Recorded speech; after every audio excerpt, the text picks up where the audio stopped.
ঢাকা কারওয়ান বাজারে একটি তরমুজ বিক্রেতা ভাইরাল হয়েছে তার অন্য ব্যক্তিত্ব এবং স্লোগানগুলোর মাধ্যমে।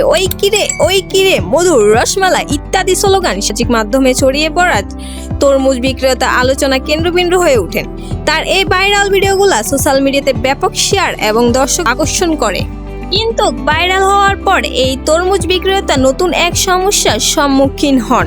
তার দোকানে প্রতিদিন অনেক মানুষ ভিড় করতেই থাকেন।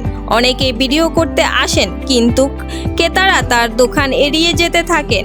এই পরিস্থিতিতে বিক্রেতা তার প্রায় 1.5 লক্ষ টাকার তরমুজ বিক্রি করতে না পেরে হতাশ হয়ে পড়েন এবং কান্নায় ভেঙে পড়েন।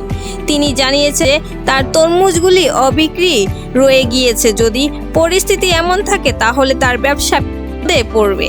তার কান্না দেখে বেশ কিছু প্রতিষ্ঠান এবং ব্যক্তি ইতিমধ্যে তার পাশে দাঁড়ানোর ঘোষণা দিয়েছে এবং তারা তার তরমুজ কিনে নেওয়ার আগ্রহ প্রকাশ করেছেন।